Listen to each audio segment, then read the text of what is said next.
1975 অথবা 76 সাল। খুশির স্বামী দিদারুল ইসলাম আজ এক সপ্তাহ হল এক আত্মীয়ের বাসায় রেখে ঢাকায় গেছে, কিন্তু আর কোন খোঁজ নেই। বলেছিল গ্লাস ফ্যাক্টরিতে কাজ হয়েছে তার। সুপারভাইজারের কাছ থেকে কিছু টাকা অগ্রিম নিয়ে খুশির জন্য একটা নতুন সুতির শাড়ি নিয়ে আসবে। পরনের শাড়িটা অনেক ছেঁড়া, এই একটা শাড়ি পরে থাকে খুশি। গোসলের সময় খুলে রেখে আবার এটাই পরতে হয় তার। কোলে 1 বছরের পুত্র সন্তান ফটিক, সেও ঠিক মতো দুধ পাচ্ছে না। চিন্তায় ঘুম আসে না খুশির। পরদিন সকালে ঘুম ভাঙে তার সাহেবের গলার শব্দে। খুশি দিদারুলকে সাহেব বলেই ডাকতে পছন্দ করে। পাড়া প্রতিবেশী, আত্মীয় স্বজন তার এমন কথা শুনে হাসাহাসি করে, কারণ সে তার বেকার স্বামীকে সাহেব বলে ডাকে। অবশ্য এসবে কান দেয় না খুশি। তার দৃঢ় বিশ্বাস দিদারুল একদিন সাহেব হবেন, তখন সবাই তাদের উত্তর পেয়ে যাবে। যাই হোক, দিদারুল ঘরে এসে খুশিকে শাড়িটা দিয়ে হাতে কিছু টাকা ও গুজে দিল এবং জানালো তাদের সাথে নিয়েই ঢাকা যাবে। সুপারভাইজার তাকে অগ্রিম টাকা দিতে রাজি না হওয়ায় সে ওই চাকরিটা ছেড়ে দিয়ে একটা ঔষধ কোম্পানিতে চাকুরির ব্যবস্থা করে তবেই বাড়িতে ফিরেছে। তাদের গ্রামের এক বড় ভাই ওই কোম্পানির অফিসার মিরাজ সাহেব, তিনিই চাকরিটা দিয়েছেন। খুশি চিন্তায় পড়ে গেল, তার সাহেব তাহলে টাকা পেল কোথায়? দিদারুল বলল, ভেবো না, আমি অন্যায় কিছু করিনি। শরীর থেকে 2 ব্যাগ রক্ত বিক্রি করেছি 400 টাকায়। খুশির চোখ ছলছল হয়ে গেল। তার বিশ্বাস আরও দৃঢ় হল, তার সাহেব একদিন সত্যিকারের সাহেব হবেই। পরদিন সকালে স্বামী ও ছেলে ফটিককে নিয়ে ঢাকা রওনা দিল। দিদারুল মিরপুর ক্রিকেট স্টেডিয়ামের 2 নম্বর গেটের সামনে একটা ঘর ঠিক করে রেখেছিল, তারা সেখানেই উঠল।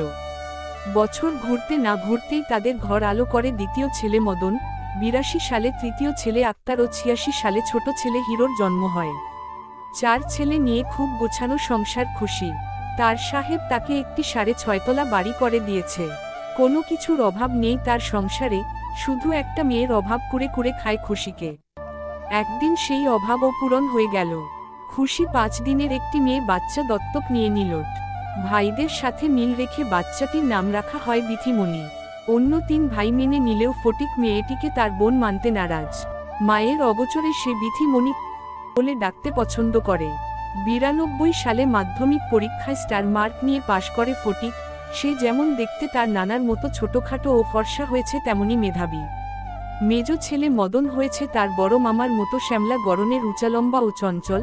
তৃতীয় ও চতুর্থ ছেলে 2টাও নিয়মিত পড়াশোনা করে, যদিও তারা কেউই ফটিকের মতো মেধাবী নয়। তাই খুশি তার 5 সন্তানের মধ্যে ফটিককে একটু বেশি ভালোবাসে ও বিশ্বাস করে, আসলে একটু না অন্ধের মতো বিশ্বাস করে। যার ফলে ফটিক 17 বছর বয়সে বিয়ে করে, আবার ডিভোর্সও দিয়ে দেয়। ভালো ছাত্র হওয়ার পরও উচ্চ মাধ্যমিকে পাশ করতে পারে না।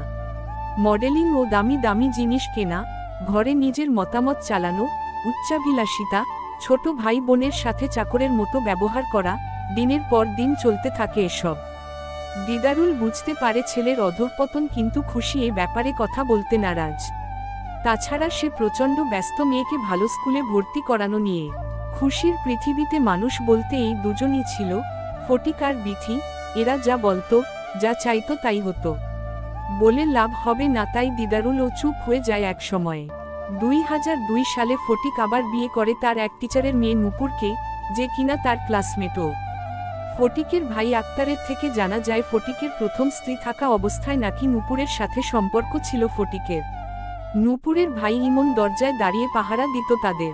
2004 সালে ফটিক তার বাবার গায়ে হাত তোলে ও ভাগের নগদ অর্থ নিয়ে বাড়ি থেকে চলে যায়।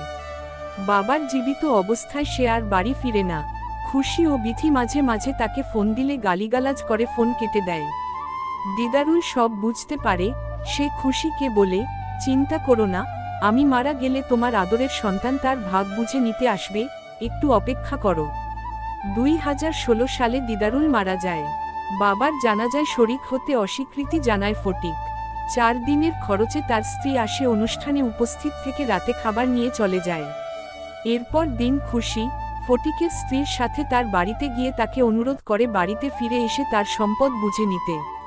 নূপুর তার বাবার সরকারি অফিসার হওয়ার কারণে একজন সরকারি প্রাথমিক বিদ্যালয়ের সহকারী শিক্ষকের চাকরি পেয়ে যায় খুব সহজেই। তার ভাই ইমন ও ফটিককে নিয়ে ছোট একটি ফ্ল্যাটে থাকে শ্যামলীতে। ফটিক ঘুরে ফিরে খায়। ফটিকের বিয়ের এত বছরেও কোনো সন্তান হয়নি। সে বাড়ি ফিরে দেখে মেজ ভাইয়ের দুটি ছেলে। আক্তারের বিয়ের কথা চলছে, ছোট ভাই হিরো মারা গেছে 2010 সালে। যদিও মরার আগে তাকে একটু দেখতে চেয়েছিল, ফোন দিলে সে হিরোকে চিনতে অস্বীকৃতি জানায়। আর বিথি ক্লাস 10-এ পড়ে। সে মনে মনে ঠিক করে নিল কাউকে এক পয়সাও দিবে না। মায়ের সাথে আগের মতো ঘনিষ্ঠ হয়ে তার বাড়ির দলিল ও পাওয়ার অ্যাটর্নি নিয়ে নেয়। এতে তার স্ত্রী তাকে সাহায্য করে, যাতে তার ভাই ইমনের ভবিষ্যৎ প্রজন্ম সুখে থাকতে পারে।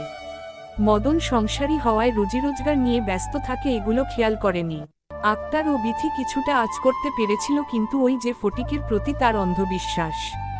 একদিন সিটি কর্পোরেশনের কিসের যেন নোটিশ আসে। শুক্রবারে মদন ও আক্তার খুশিকে জানায় বাড়ির কাগজপত্র দেখাতে হবে উকিলকে। খুশি তাদের জানিয়ে দেয় যেহেতু ফটিক বড় তাই সে চায় সবকিছু ফটিক দেখবে, আর ইতিমধ্যেই সে বাড়ির সমস্ত দলিলাদি সহ ফটিককে ব্ল্যাঙ্ক চেকওসি করে দিয়েছে। একথা শুনে তো মদন ও আক্তারের মাথায় হাত, কারণ তারা ছোটবেলা থেকেই জানে ফটিক কত বড় অমানুষ। এই নিয়ে তর্কাতর্কির এক পর্যায়ে ফটিক পুলিশ নিয়ে ঢোকে। আক্তার ও মদনের নামে তার মাকে অ্যাটেম্পট টু মার্ডারের মামলা দায়ের করে। আক্তার কয়েক মাস জেল খাটে। জেলে পিটিয়ে তার একটা পা ভেঙে দেয়া হয় ফটিকের ইশারায়। আর মদন বাচ্চাদের কথা চিন্তা করে পালিয়ে যায়। খুশি ফটিকের সাথে তার নতুন কেনা মিরপুর 13-এর বিশাল ফ্ল্যাটে ওঠেন।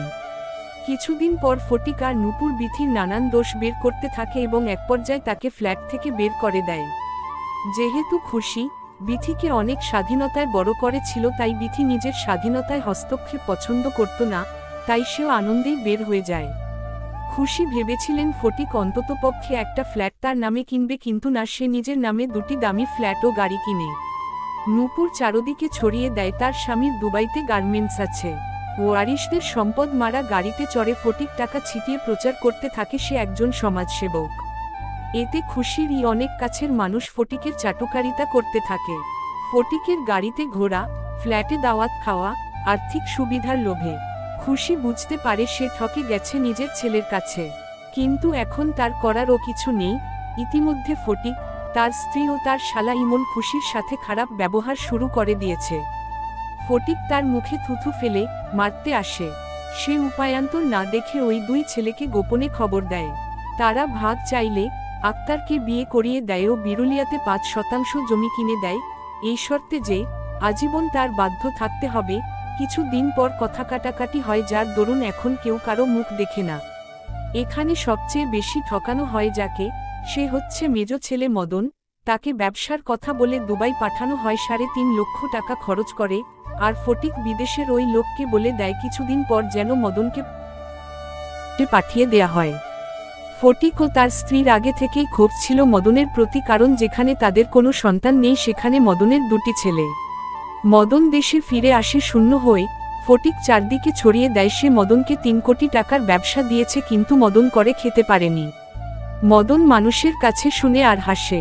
খুশি ফটিকের ও তার স্ত্রীর অত্যাচার নির্যাতন সহ্য করতে না পেরে পালিয়ে চলে আসে মদনের কাছে।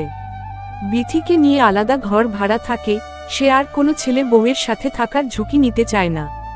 বিথি চাকরি করে আর মদন যখন যা পারে মাস শেষে মাকে দেয়। এই দিয়ে খুব কষ্ট করে খুশির দিন পার হচ্ছে মৃত্যুর অপেক্ষায়। আরেকটা প্রার্থনা আছে তার আল্লাহর কাছে, এই পৃথিবী থেকে ফটিকের বিচার না দেখে যেন তার মৃত্যু না হয়। সে সারা রাত ঘুমোতে পারে না, তার শুধু অতীতের কথা, স্বামী, সংসারের কথা মনে পড়ে।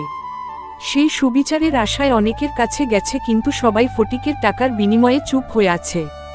খুশি সারাক্ষণ ভাবে, এই পৃথিবীতে কি এমন একটা সৎলোক নেই যে এই মুখোশধারী পাপীর মুখোশ খুলে দিবে? মানুষের মনে কি একবারও আসেনি যে নিজের গর্ভধারিণী মাকে ঠকাতে পারে, রক্তের ভাইদের হক নষ্ট করেছে, সে কি করে মানবতার ফেরিওয়ালা হয়? হায়রে মানুষ বোকা, বলবো না অন্ধ? বলবো, কে দিবে খুশির এই প্রশ্নের উত্তর?